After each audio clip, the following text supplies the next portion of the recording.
neuroinfeksi. Itu lebih mantep lagi. Nah, kalau mau memang kalau mau memang fisioterapi itu di masing-masing bagian kan bagus. Iya benar. Fisioterapi onkologi, fisioterapi infeksi, coba. Cakep ya Pak. Kenapa nggak ada yang mau? Jadi kita nanti tandemnya tuh dokter spesialis ya Pak. Iya. Ngobrol bareng fisioterapi RSCM di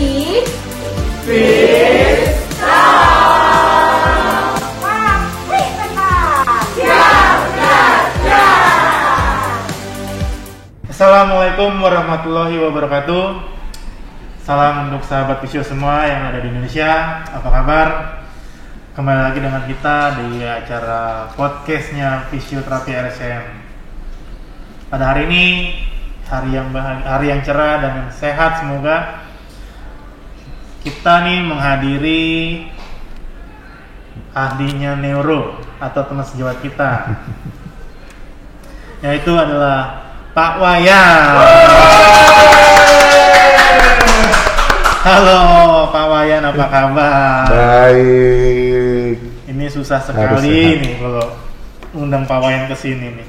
Biasa orang susah. Oke, Pak Wayan, gimana kabar? Oh iya, Pak Wayan, sebelum kita mulai nih, untuk sahabat-sahabat fisio yang ada di Indonesia, kita punya salam sahabat fisio. Gini ya Pak, stop, gitu ya. Jadi bareng-bareng ya. Jadi kita ke kamera tengah. Saya pakai tangan kiri apa tangan kanan? Tangan kanan boleh. Oke Pak, kita mulai ya. 1, 2, 3. Stop. Oke, Pak Wayan. Yap.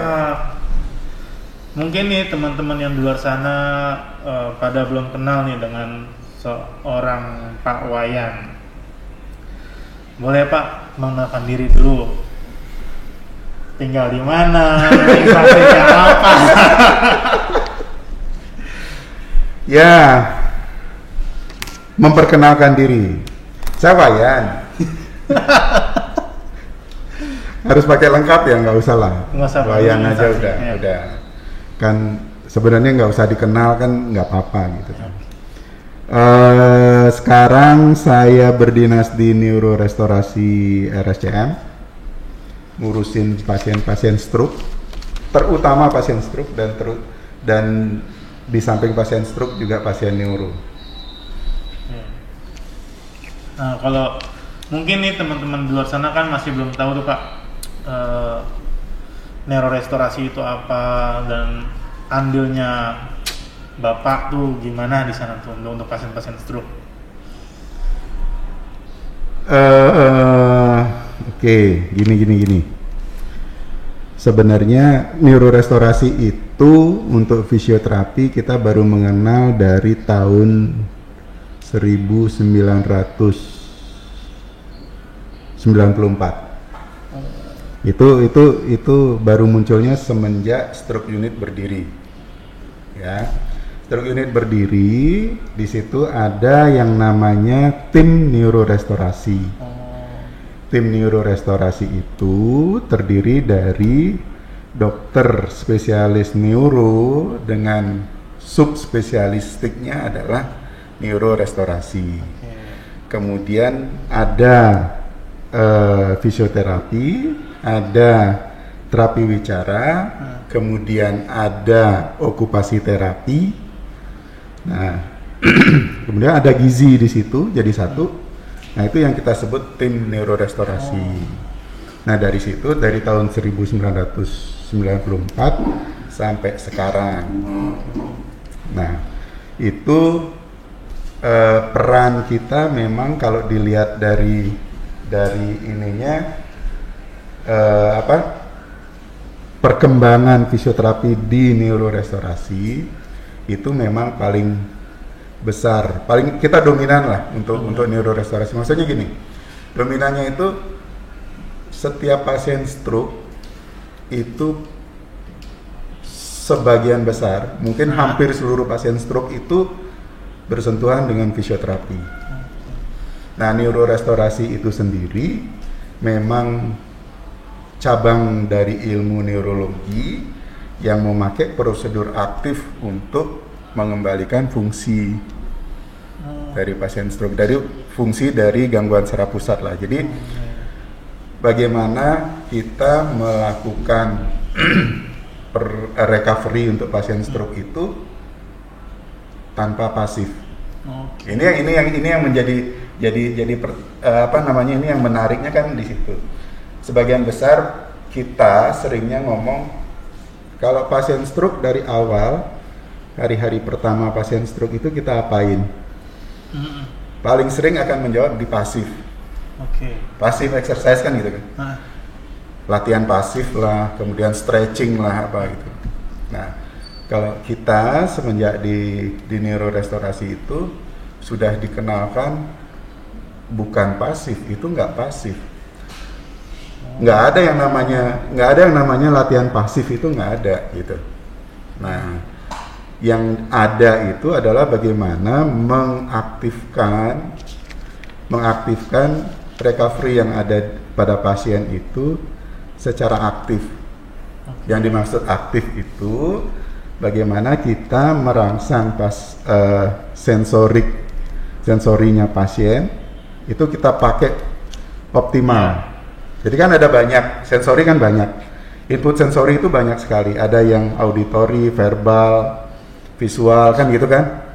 Kemudian ada taktil, ada proprioceptif, ya kan, macam-macam. Itu kita pakai tuh. Kita pakai semua. Pasien penurunan kesadaran nggak kita apa-apain misalkan, nggak bisa dia apa-apain. Kita di neurorestorasi itu nggak ada yang namanya nggak bisa, harus dicari di mana sensori input yang bisa kita masuk.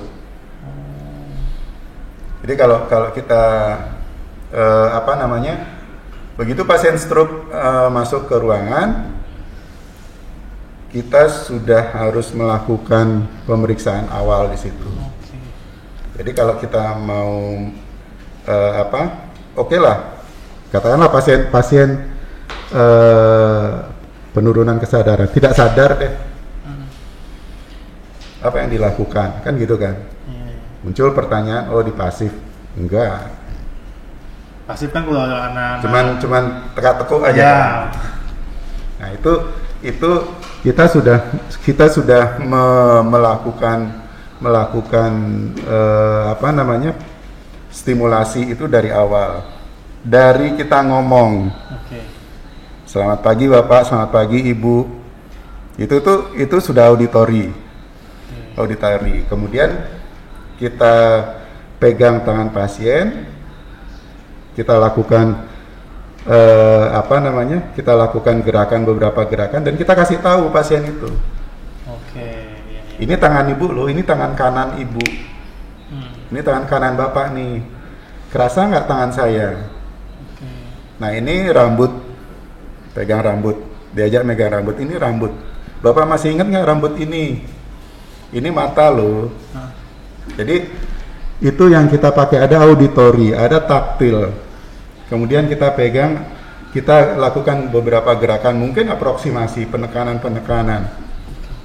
Jadi semua input sensori kita pakai. Bagus banget ya. Itu aktif. Makanya kita hampir tidak mengenal yang namanya pasif. Ya mungkin pasif apa ya mungkin ya. Habis selama ini pasien nggak sadar, ditekuk-tekuk.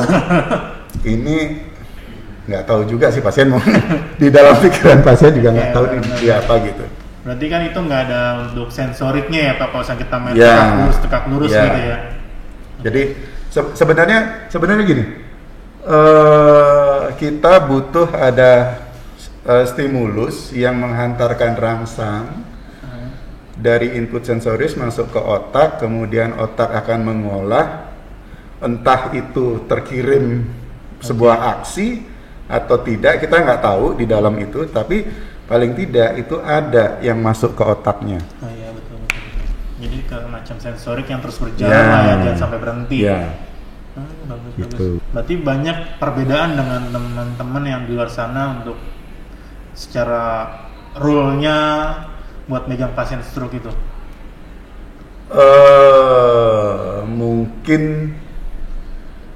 Mungkin sekarang sudah banyak.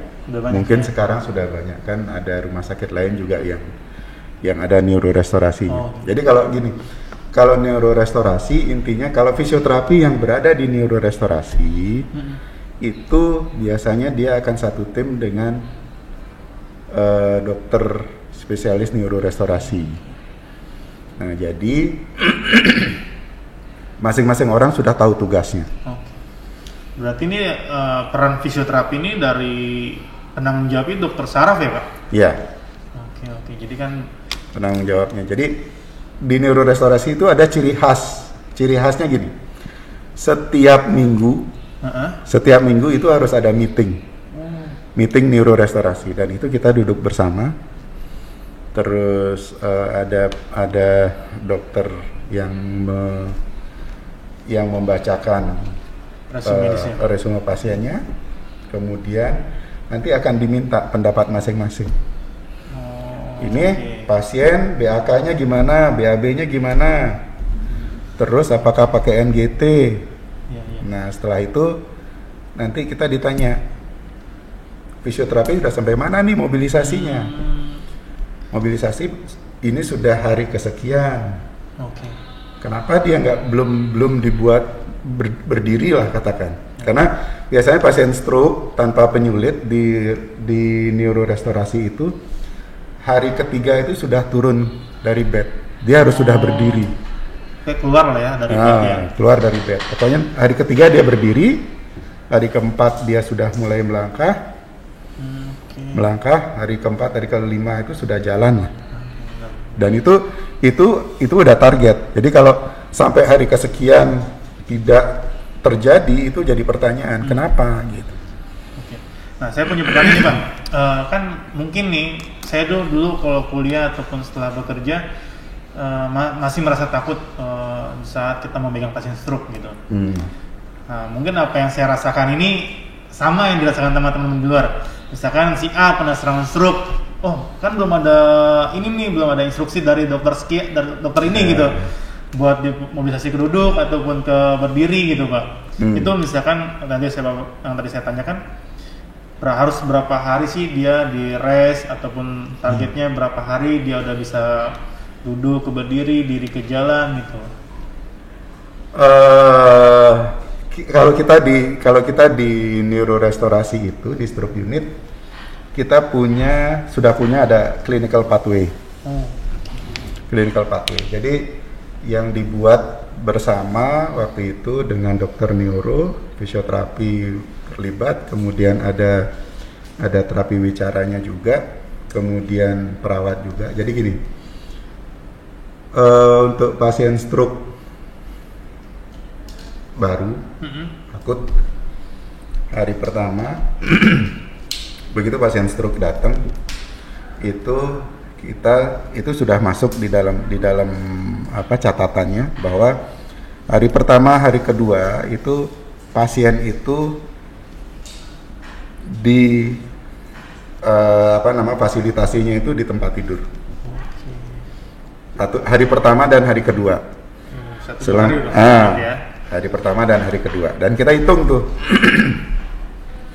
Jadi hari pertama dan hari kedua itu isinya adalah fasilitasi di tempat tidur. Maksudnya gini, dia positioningnya dihitung dari 30 derajat, 45 derajat, 60 sampai 90, dan itu hanya boleh dilakukan dari hari pertama sampai hari kedua, dan itu tidak boleh keluar dari tempat tidur.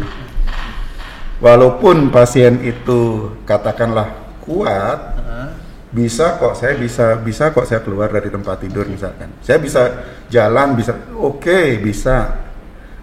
Aturan kita adalah 2 kali 24 jam Anda harus di tempat tidur. Ya, jadi kenapa begitu? Karena memang dari penelitian yang kita ambil kita berdasarkan benchmarknya juga bahwa 2 kali 24 jam itu memang masa recovery dari otak. Jadi 2 kali 24 jam dia mobilisasi di tempat tidur, boleh tidur miring, boleh, nggak masalah. Nggak masalah ya? Nggak masalah, tapi jangan keluar dari tempat tidur. Itu yang kita tidak perbolehkan. Nah, kalau kemudian kita lihat tuh 2 kali 24 jam, kita lihat perkembangan tensinya, vital sign-nya kita lihat semua. Oke. Biasanya sih teman-teman perawat itu bikin pengamatan vital sign itu 1 sampai 2 jam. Itu dilihat. Ya? Nah, jadi fluktuasinya kita lihat. Kalau fluktuasinya stabil, oke. 2 kali 24 jam, hari ketiga sudah turun. Mantap. Berarti harus Gitu. tahu lah kondisi pasien ya Pak. Ya. Jadi hemodinamiknya juga perlu kita perhatiin ya Pak ya. Jangan sampai kalau misalnya kita mau posisi berduduk ke berdiri, tiba-tiba ada penekanan gitu kan. Yang sering jadi pertanyaan itu kan gini, sama nggak sih pasien stroke yang perdarahan dengan yang tidak perdarahan? Iya kan? Benar. Itu kalau dari pihak neurorestorasi, secara teori sama. Secara teori sama, nggak ada bedanya kok antara perdarahan dan non perdarahan. Oke. Tapi kembali lagi kita secara tim memutuskan biasanya kita kembalikan ke DPJP yang punya pasien. Menurut kita sih sudah boleh nih. Tapi silahkan Anda memutuskan. Kalau Anda setuju dengan apa yang kita kita lanjut. Tapi kalau enggak ya udah kita ngikutin DPJP karena beliau yang punya beliau yang punya pasien. Yang sampai kalau kita diriin tiba-tiba koles gitu. Oke. Nih Pak, kan kita tadi udah ngomong panjang lebar gitu ya Pak. Kan kalau di tempat kita nih itu akan ada banyak peminatan gitu Pak ya. Kalau di luar kan masih satu lingkup gitu Pak. Nah, Bapak kenapa sih Pak milih di fisioterapi tapi di bidang neurorestorasi atau stroke unit gitu Pak? Kan banyak tuh Pak bilik-biliknya kasarnya gitu Pak. Ada muskulo, ada kardiorespirasi, ada geri. Kayaknya sih kecemplung ya. Jadi dijorokin gitu ya. Sebenarnya siapa sih yang tahu? Nggak ada yang tahu neurorestorasi. Ya kan? Dari tahun sekian itu nggak ada yang tahu neurorestorasi. Nggak. Jadi apa ya? Pertama karena saya masuk di RSCM itu tahun 94. Oke. 94 itu stroke unit baru dibuka. Saya masih belajar. Itu 96 itu saya baru ditugaskan. 96 itu baru ditugaskan di stroke unit. Dan itu kan kita rotasi. Nah, 96 sampailah pada suatu saat itu tahun 2000 itu saya tidak dipindahkan lagi. Jadi mulai tahun 2000 itu sudah di stroke unit. Oke. Nah, dari situ kemudian baru tahu tuh neurorestorasi.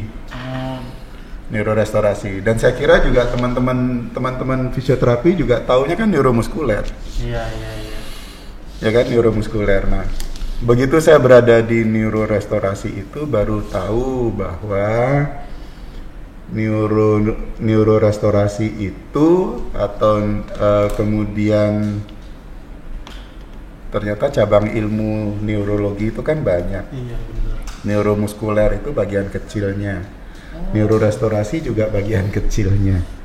Ada neurobehavior juga bagian kecilnya. Ada kemudian neurooftalmologi bagian kecil lagi. Neuroonkologi ada lagi. Berarti banyak subnya ya Pak? Subnya banyak. Dan sebenarnya sih kalau mau teman-teman fisioterapi itu ada lagi yang mau masuk ke neuroonkologi kan urusannya sama cancer. Iya, apalagi yang menginfeksi. Nah, neuroinfeksi. Itu lebih mantap lagi. Nah, kalau mau memang kalau mau memang fisioterapi itu di masing-masing bagian kan bagus. Iya benar. Fisioterapi onkologi, fisioterapi infeksi, coba. Cakep ya Pak. Kenapa nggak ada yang mau? Jadi kita nanti tandemnya tuh dokter spesialis ya Pak? Iya, sudah waktu. Enggak cuma satu spesialisnya Pak? Iya, betul.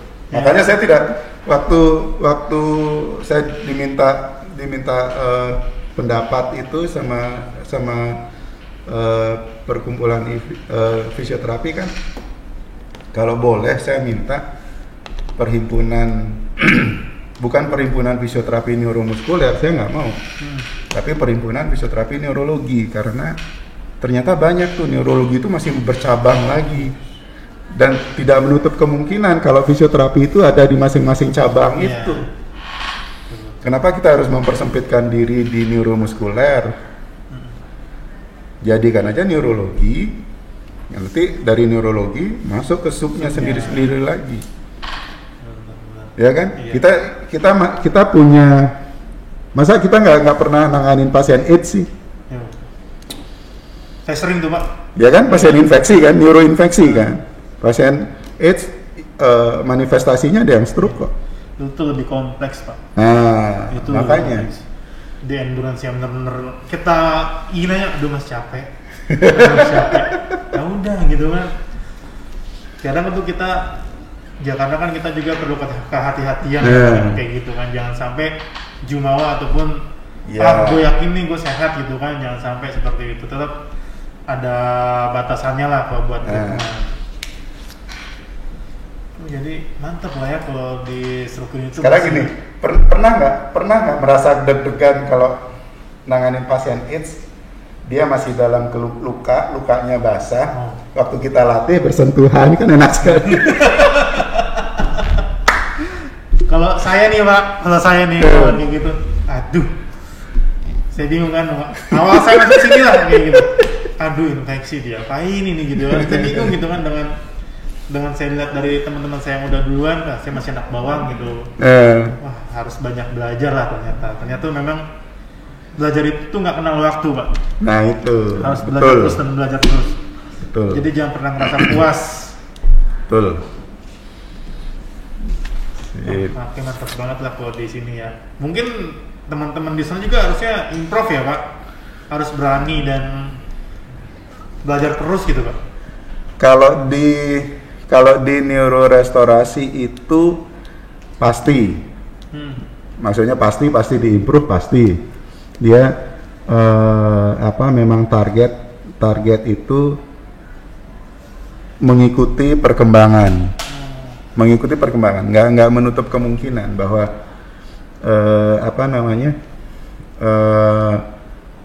mempelajari hal-hal di luar yang sudah biasa dipelajari oleh teman-teman fisio. Ya kan? Iya. Ya bangsanya ini aja deh, bangsanya TMS gitu misalkan. Okay. Ya kan itu teman fisio kan nggak pernah itu kan gitu kan.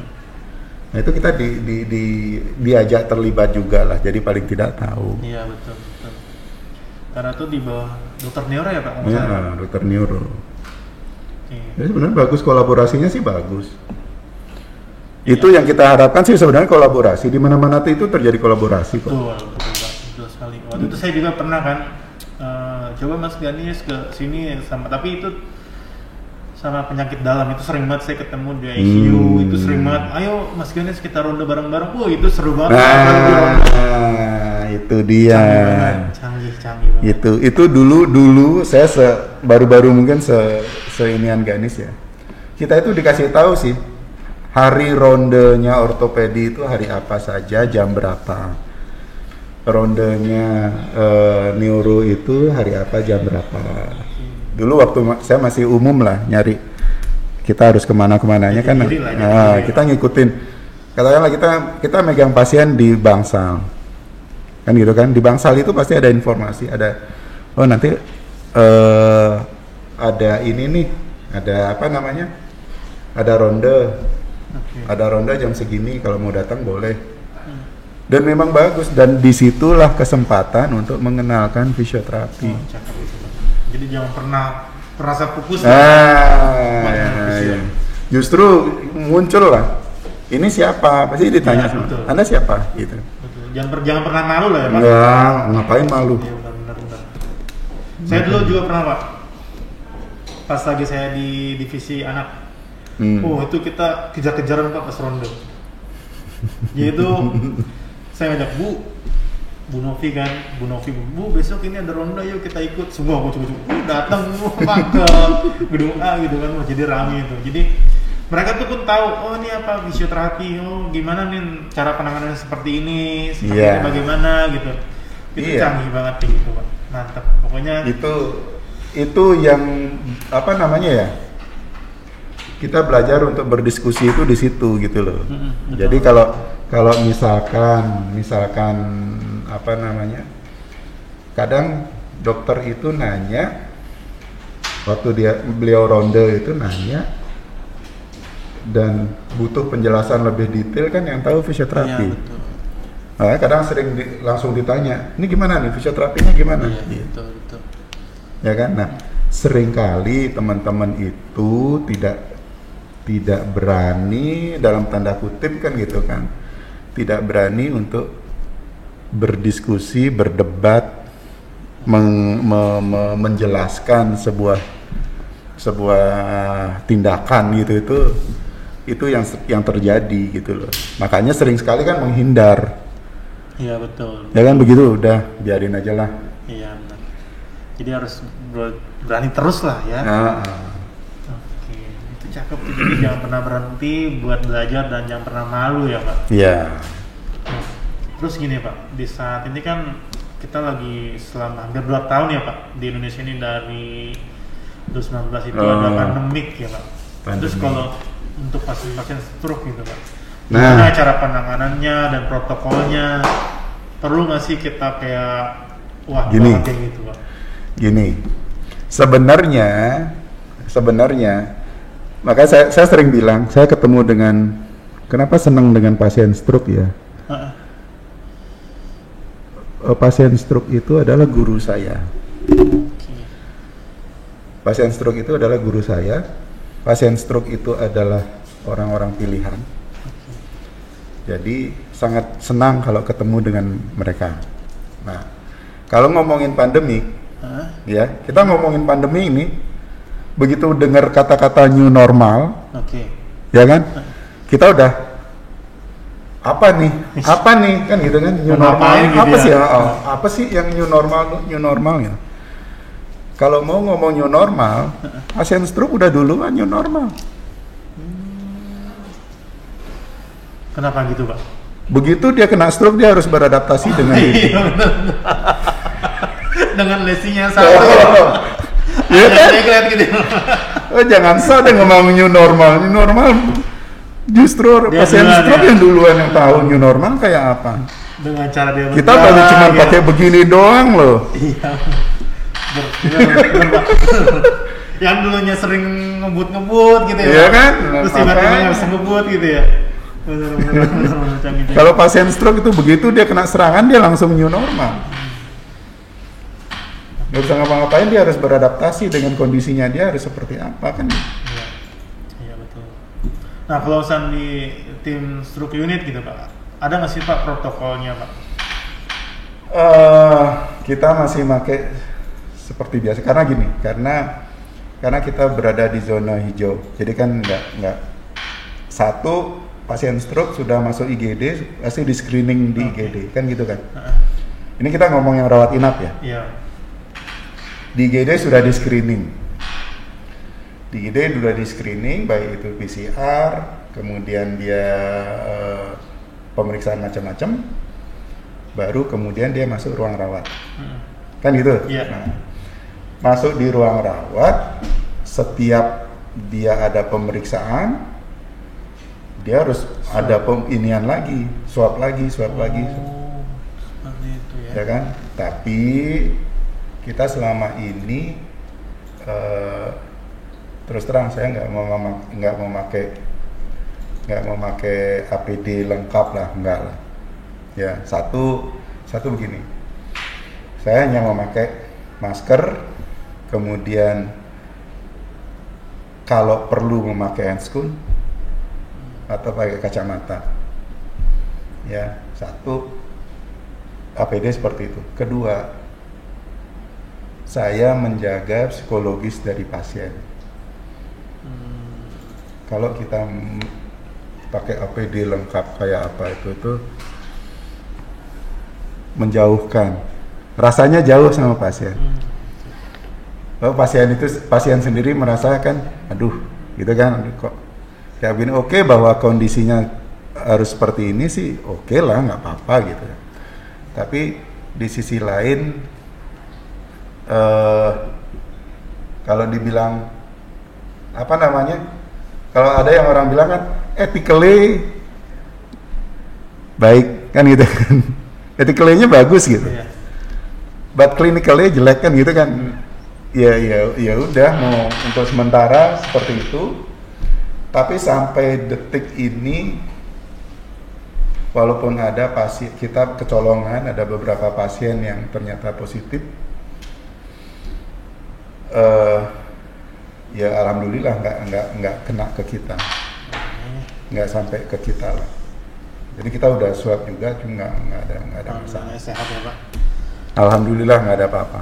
Untuk latihan apa, kita masih sesuai dengan prosedur yang kita terapkan itu. Jadi hari kesekian dia harus jalan, hari kesekian dia harus duduk, hari itu tetap jalan seperti itu, nggak beda. Oh, jadi kalau pakai APD itu situasional aja lah Pak ya? Ya, kalau kita lihat katanya ini pakai nebulizer gitu, oke lah, ya kita langsung ya siap-siap kan gitu. Yang ini aerosol ya, ini oke. Jadi tuh ada timnya tersendiri yang buat ngingetin kayak perawat, oh ini Pak Wayan kayak gini-gini kondisinya. Iya. Jadi mantap, jadi berkesinambungan ya Pak. Itu bagusnya kerja tim kita itu di situ. Jadi yang satunya apa namanya, perawat itu pasti menginformasikan ke kita, Mas hati-hati, pasien ininya positif, ini, oke. Kita udah dari situ tuh udah. Jadi dari komunikasi kita dengan tim itu bagus, jadi nggak masalah. Berarti nggak sekedar datang bla bla bla bla. Oh enggak. Pulang gitu. Wah. Tapi saya lebih senang sebenarnya kalau teman-teman itu berada di masing-masing bagian yang seperti itu, standby di situ gitu loh. Membumi lah, berbaur lah dengan yang lain. Kita akan tahu kok, oh begini ya. Kalau apa namanya, di luar jamnya kerja itu gitu kan, kita komunikasi kita harus kita atur seperti apa.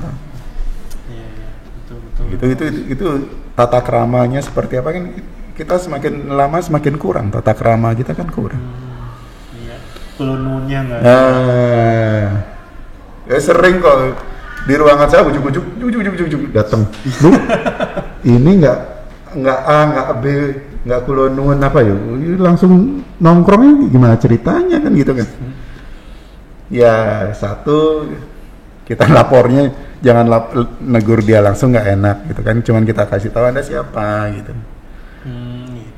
Jadi kita kasih tahu, tolong dikasih tahu atau ditaruh di pintu bahwa ini ruangan ini. Ada sebenarnya, cuman kadang kan orang nyari dekatnya aja udah masuk. Ini apaan? Iya benar. Ini main terabas gitu ya Pak. Nah itu di situ tata krama itu menunjukkan bagaimana kondisi seseorang, bagaimana kondisinya profesinya yang dia bawa. Jadi jangan sampai menjelekkan profesi sendiri ya. Kalau kita nggak sopan otomatis ke bawah semua lah. Ke bawah semua, jelas. Oke, bagus Pak. Nah, Pak, kan kalau misalkan fisio kan ada harinya nih Pak. Hari fisioterapi sedunia. Terus ada misalkan hari olahraga sedunia gitu kan. Ada hari ini gitu. Nah, kalau stroke ada nggak sih Pak hari stroke sedunia? Iya. Hari stroke sedunia itu tanggal 29 Oktober. 29 Oktober. Kita catat nih, 29 Oktober. Nah, Oke. biar nggak lupa Pak. Jadi semua biar tersusun gini. dengan rapi Pak. Ada satu pesan sebenarnya. Gini, kenapa saya pengen sebenarnya teman-teman Visio itu menyambut hari stroke itu dengan meriah itu gini. Yang saya pertama tadi bilang bahwa pasien stroke itu adalah guru. Ya. Ya betul. Pasien stroke itu adalah orang terpilih. Nah, pasien stroke itu adalah orang-orang yang kita ajak selama ini. Oke. Ya kan? Katakanlah mereka sudah memberikan banyak loh untuk Visio. Kan gitu. Betul Pak. Nah, sudah memberikan banyak, kemudian secara materi dan imateri kan gitu kan, pasien stroke Iya. itu sebuah penghargaan kalau kita bisa memberi sesuatu pada saat hari stroke sedunia itu sebenarnya. Nah, kemudian kedua, saya itu selama ini ikut di Yastroki, itu Yayasan Stroke Indonesia, itu juga pengen memberikan sesuatu lah kepada pasien stroke. Di kepengurusan kita masih mendiskusikan pengen memberikan sesuatu kepada pasien itu dari berapa tahun yang lalu ya, setahun atau 2 tahun yang lalu ya, kita sudah mendiskusikan apa sih yang bisa kita berikan kepada pasien stroke. Sekarang kalau dilihat, ada nggak pasien stroke dapat fasilitas? Nggak ada. Belum ada. Bahwa ada fasilitas umum pakai kursi roda, oke. Itu waktu zamannya Gus Dur harus dibuat seperti itu. Presidennya Gus Dur semuanya dibuat seperti itu kan gitu kan. Ada instruksi membuat jalan untuk kursi roda. Nah, yang saya maksud itu gini, ada fasilitas lain seperti kita sedang mencari jalan keluar nih, memberikan fasilitas kepada pasien stroke itu kayak bisa nggak diberikan potongan harga laboratorium, terutama mereka pasien stroke ini setiap dia kontrol kan harus periksa lab. Kedua, bisa dibangun nggak klinik khusus menangani pasien stroke dan itu gratis. Satu klinik itu ada dokternya, ada fisioterapinya, ada terapi wicaranya, ada OT-nya, dan itu gratis. Betul. Kemudian yang ketiga itu ada fasilitas, bisa nggak kalau pasien stroke itu diberikan kayak prioritas lah pasti. Prioritas pertama ke angkutan apa kan itu pasti. Cuman yang kita inginkan itu adalah fasilitas bangsanya kayak Imani. Mereka dapat potongan harga untuk ikut di dalam transportasi itu, mereka dapat potongan harga lah. Hargailah itu gitu. Kemudian dari kemarin-kemarin kita mau mengkampanyekan bahwa teman-teman masyarakat lah itu aware dengan pasien stroke, tahu pasien stroke itu kayak gini pasien stroke ya, ini apa yang harus kalian lakukan gitu. Jarang sekali di sini jarang sekali kalau diajak menawarkan diri untuk menolong kan jarang. Ya kan, tapi budayanya memang lain. Contohnya gini, saya waktu di belajar di Australia itu, kita baru masuk ke area rumah sakit ini, itu ketemu orang, dia langsung good morning. Menyapa lah ya. Nggak kenal padahal gitu kan, tapi tetap good morning. Sama ketemu sama orang lain juga begitu. Terus melihat kita bingung nyari nyari di mana nih ya tempat ininya di mana ya gitu kan. Iya. Tempat acaranya di mana gitu.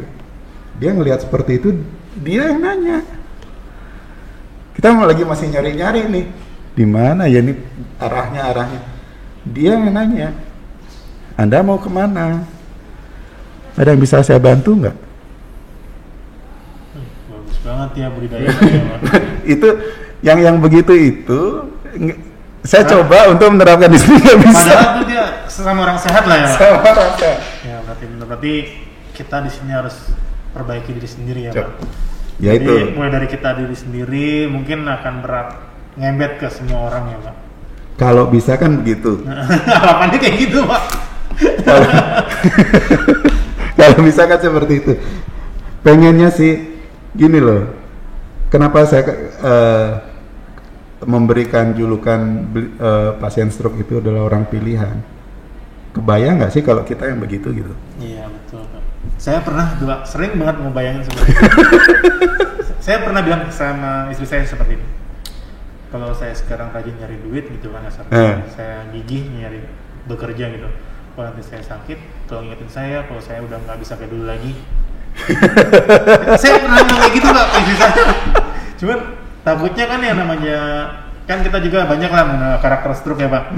Ada yang gampang nangis, ada yang gampang ketawa gitu kan. Terus juga ada yang emosionalnya, ayo masih bisa ayo. Mungkin kan dia masih belum nerima dengan keadaan atau dia. Nah, jadi itu harus ditanamkan seperti itu ke diri saya. Jadi saya malah kayak gitu. Jadi ya udah saya berpikir kayak gitu. Jadi bagus. Bagus sih, bagus kok. Nggak apa namanya ya itu. Kita baru kelingking kita luka dikit aja bingung gitu, sialan kan gitu kan.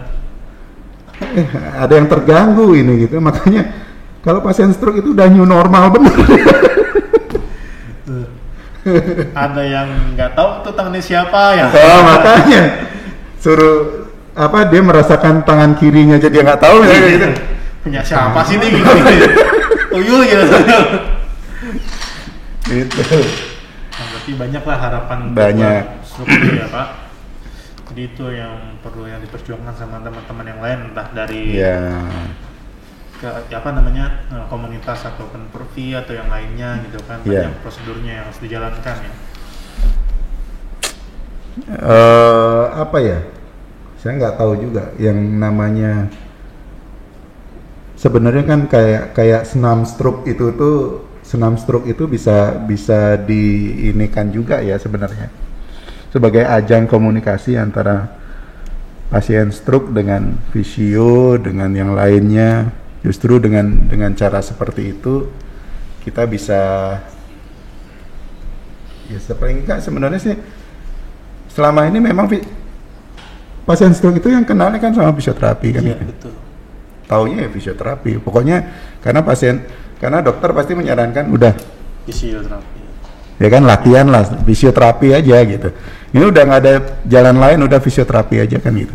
Iya betul Pak, betul Pak. Justru di situ yang kita ini kan. Kalau bisa teman-teman fisio itu mengembangkan yang senam stroke-nya dikembangin lagi ya Pak. Dikembangin lagi dibuat modern ya Pak. Nah, gimana caranya lah menarik sehingga pasien stroke itu mengingatkan kan. Iya betul. Bahwa sendiri ya. Jangan. Ya itu kan yang dibilang pengalaman adalah guru yang terbaik. Benar. Tapi kalau kita bisa belajar dari orang lain dengan pengalaman tidak usah merasakan begitu kan itu jauh lebih bagus kan gitu. Bagus tuh Pak gitu. Nah, ini Pak, ini sangat inspiratif banget ini Pak. Jadi mungkin buat teman-teman ya Pak tetap terus berjuang gitu kan. Nah, satu lagi pertanyaan terakhir dari saya Pak. Tadi kan Bapak udah menjelaskan tentang harapan World Stroke Day ya Pak. Nah, cuman saya pengen tahu nih dari Bapak sendiri harapan buat teman-teman lain untuk fisioterapi itu bagaimana?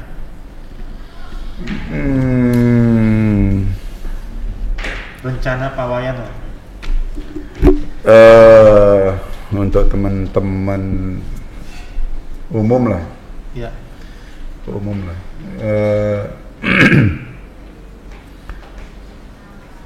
Fisioterapi itu coba gini, kembali pada diri sendiri dulu deh. Kembali pada diri sendiri dulu. Tanyain diri sendiri. Saya menjadi fisioterapi itu untuk apa sih? Mau saya aja nggak tahu dulu fisioterapi apa. Kan gitu kan? Tahu-tahu kok ya ada di situ kan gitu Ya, kan. benar. Nah itu makanya kalau mau nanya tentang fisioterapi ke depan mau gimana? Tanya dulu diri sendiri. Diri sendiri ya. Tanya dulu diri sendiri. Saya jadi fisioterapis itu untuk apa sih sebenarnya? Dulu kenapa saya pengen jadi fisioterapi? Kalau kayak saya dulu nggak pernah tahu fisioterapi, kok tiba-tiba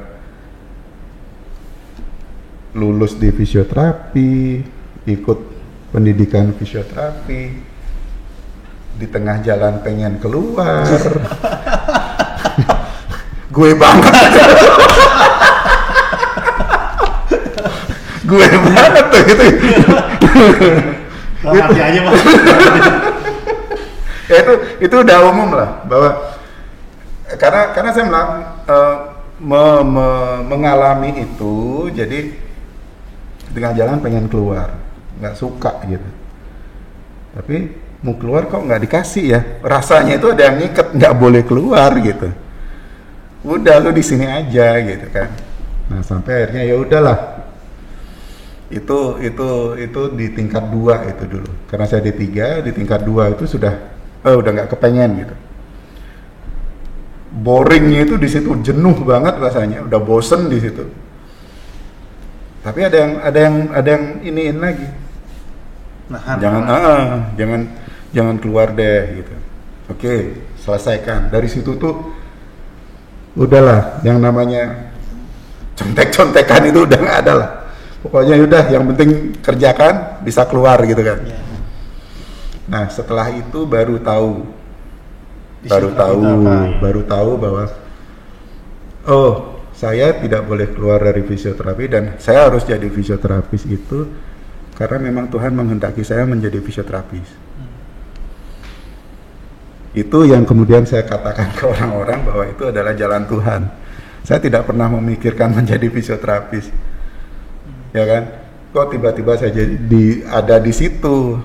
Hanya ada orang yang ngasih tahu saya bahwa Anda menjadi manusia itu pasti diberi tugas, punya tugasnya masing-masing untuk apa. Makanya kenapa kamu jadi fisioterapis, kamu punya tugas di fisioterapis itu apa. Dan itu harus diselesaikan. Nah, makanya saya bilang dari tadi, kembalikan pada diri sendiri dulu. Anda mau jadi fisioterapis itu untuk apa sih? Iya betul.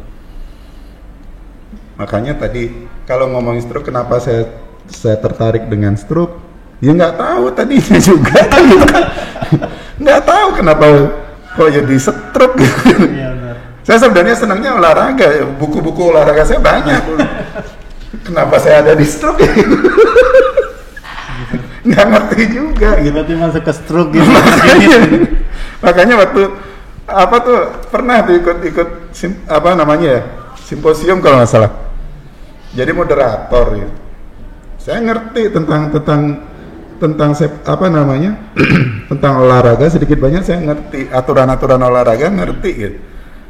Nah, kenapa Anda nggak masuk di ini fisioterapi olahraga? Pengennya dulu itu. Nyemplung di stroke nggak tahu. Oke Pak, jadi cukup baik banget lah Pak ya. Berarti kita harus melihat diri sendiri ya Pak. Ya. Jadi untuk merubah semuanya. Ya. Jadi bukan karena buat bukan melihat orang lain ya bukan. Pak. Berarti melihat diri sendiri. Tanyakan diri sendiri, kenapa kamu mau jadi fisioterapis? Bahwa tugas kamu itu adalah di fisioterapis. Di fisioterapi itu tugas mulia. selesaikan itu.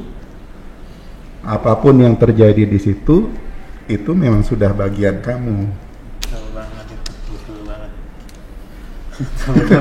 Itu kata-kata mutiara ya. Oke Pak Wayan, saya dan teman-teman mengucapkan terima kasih yang banyak udah hadir di mini studio kita. Apa yang diberikan sama Pak Wayan pada hari ini semoga bermanfaat buat teman-teman, dan saya mau narik kesimpulan nih Pak dari omongan kita tadi Pak. Oke. Jadi untuk teman-teman yang di luar di sana, jangan pernah malu untuk belajar, jangan pernah malu untuk berdiskusi, dan jangan lupa nih bikin acara tanggal 29 Oktober ya Pak. Ya. Itu adalah acara stroke sedunia ya Pak. Ya. Nah, Hari Stroke Sedunia. terus yang paling penting adalah pasien adalah guru terbesar fisioterapi. Nah itu dia. Oke Pak, sebelum kita mengakhiri acara kita beri salam lagi Pak buat teman-teman sahabat Visio. Oke, sahabat Visio, sampai ketemu lagi di acara kita Vis Talk. Assalamualaikum warahmatullahi wabarakatuh. Sampai ketemu lagi teman-teman.